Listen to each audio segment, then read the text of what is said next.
It's another food hall. You know what that means.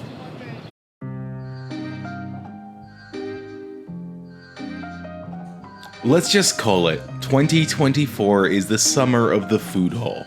In the Waterworks Food Hall, the latest one might be the very best one. It sits at the bottom of the Waterworks condo on Adelaide. It's one of 3 notable food halls to open recently. Oliver and Bonaccini's Queen's Cross opened in May at the Eaton Centre, and shortly thereafter, the Wellington Market opened at the Well. You can check our previous videos to see what we thought of both of those food halls. For our experience here, we enjoyed 6 of over 20 vendors. Harry's Charbroiled, Dave's Genuine Deli and Barbecue, Taco Lupita, Pizzeria Pomodoro, Scooped, and Otto's Berlin Donaire. We're going to give you our thoughts, show you some B-roll, and compare this food hall to the others that have opened so far. The Waterworks is captivating from the get-go. It's a beautifully restored heritage building that preserves its historic and Art Deco roots. The history of the site revolves around a municipal waterworks building that was initially built in the 1930s, along with the City of Toronto's first playground, the St. Andrew's Playground. The Waterworks Food Hall incorporates its past through art on various walls within the food hall. Speaking of which, the inside is absolutely gorgeous too. Preserved brick walls, restored Art Deco elements, restored skylights, massive floor-to-ceiling windows with gorgeous hanging chandeliers, which look absolutely beautiful from the outside, especially at night. This place feels like an homage to the past. Look, there's a lot of stuff to stare at on the inside of this food hall, but probably our favorite thing to stare at were the suspended spheres. These were handcrafted spheres that were created by notable Canadian artists, and they have unique and visually pleasing designs. It kind of gave us a World of Tomorrow, Tomorrowland, Disney World vibe inside. We were big fans. The layout of the market is simple, a stark contrast to what you're going to find at the Wellington Market, which seems to stretch all over. This layout is a little more traditional. It feels like you're walking through a compact version of the St. Lawrence Market. My first impression is that this place is going to feel tight when it gets busy. But much to our surprise, there's some advanced ordering features incorporated here. Every vendor allows you to provide your cell phone number so you can receive a text when your food's ready. It really helps clear up the aisles, making this a more pleasing experience than the Wellington Market, which can get really chaotic at times, especially before or after a Blue Jays game. The vendors here are extremely unique too. There's pretty much one for each cuisine, and a diverse group of foods at that, like arepas, stuffed naans, or oysters. These aren't your common options in a common food court. There are also places to have an alcoholic beverage, both at the various bars inside, and in surprising places too. We're just sitting outside in the patio. It's stunning out here. So somebody just came by and offered us bar service, which is great. I mean, that's table service at a food hall. Our first bite's gonna be from Taco Lupita. They describe themselves as a big city taco spot with the heart of a hole-in-the-wall joint. We're gonna go with their namesake. But they have other items on their menu too, like mulitas, which appear to be a quesadilla made of corn tortillas. We got a carne asada and a chicken tanga. Chicken tanga looks like it is just calling your name. It just looks so good. Let's do this.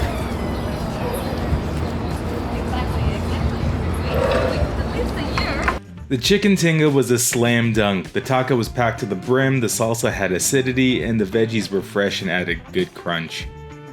We were big fans of this taco. One thing to mention here, the carne asada did look a little light. Now, I've seen footage and photos of a packed and impressive version of this taco, so this was just likely a lemon, at least visually. I'd still recommend you visit Taco Lupita if you're craving some tacos. We're next gonna get some pizza. Pizzeria Pomodoro serves Roman-style pizzas. Its name draws inspiration from the Piazza del Popolo in Rome, which translates to the People's Square. So, this must be the People's Pizza. Also, a fun pun. Now, small disclaimer. I've never had a slice of Roman-style pizza that impressed me enough to choose it ahead of any other style. Generally, they're a little doughy and they rely a little too much on the toppings to lift the quality of the slice. But right off the bat, these pizzas look great, especially in that glass. So we've got potato, pancetta, and pesto, mozzarella. This is really good. This looks really good. I've actually never had potato on pizza, so I'm looking forward to this.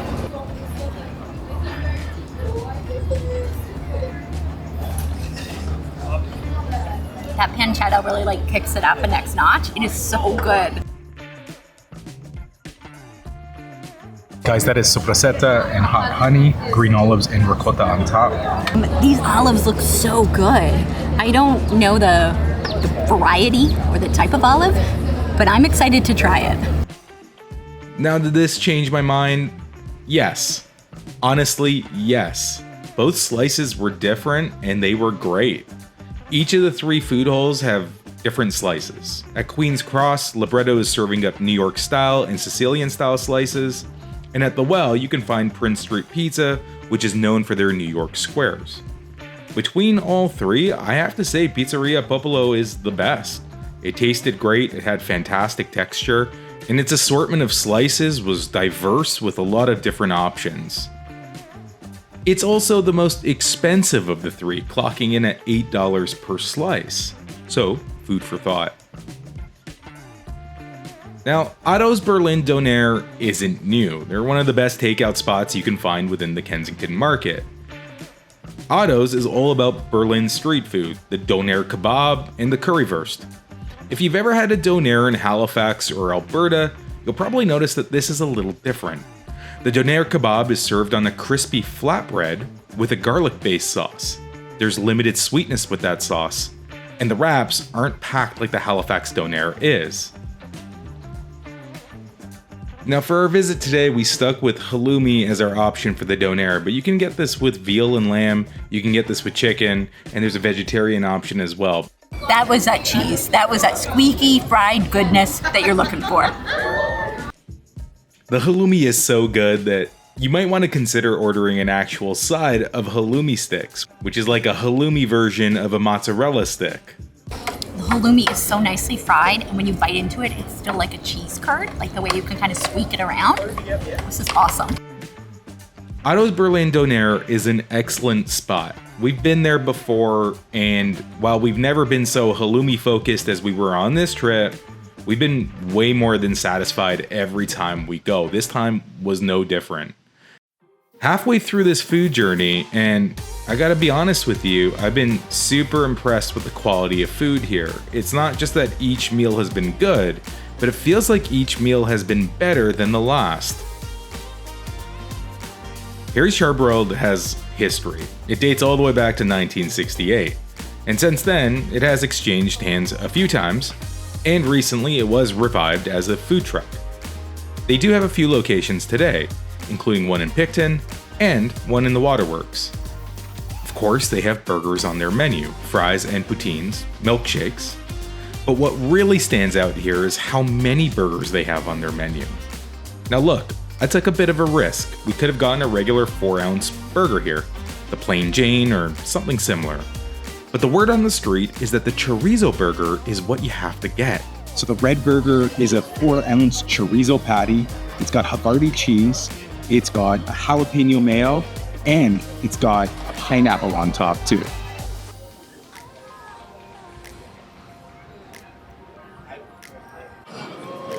Okay, yeah. Right off the bat, it definitely has a kick. Like that spice level is, I can't handle spice very well, so that did me in. This is juicy. A first bite has you craving more immediately. Okay, steak fries are great for dips, that kind of can balance the weight. The shoestring is great if you want to shove a bunch in your mouth. In a city that's toppling over with smash burger joints, Harry's distinguishes itself with a strong burger menu. It also chooses to offer steak fries instead of the crinkle cut or shoestring you're going to find in other places. It also has that history and reputation, but I didn't see much of that here. Harry's Picton location is highly acclaimed. It's a 50s diner themed restaurant, which makes it a great pit stop that fits the theme of any road trip. Our final meal came from Dave's Genuine Deli and Barbecue. We're talking genuine, handcrafted Jewish deli eats. The menu has homemade pastrami, Montreal smoked meat, corned beef, matzo ball soup, and so much more. We went with the meal at the top of the menu, and we got a comfort classic as a side. All right, so right away, it is so tender and juicy. It's got like a good layer of fat to it, which is not a bad thing. And you get hit with like the smoke flavor right after. This is on the to-do list, folks. This mac and cheese is so creamy. Like my first bite, the noodle kind of just melts away in your mouth as like the cheese and the crunch of the topping. You just have to try it for yourself. It's so good. Dave's Genuine Deli and Barbecue looks like the kind of place you can visit multiple times, and your plate is always going to look interesting. It's always going to be flavorful. It's always going to be something special. So this is a great addition to the food hall. I can't choose. They all look so good.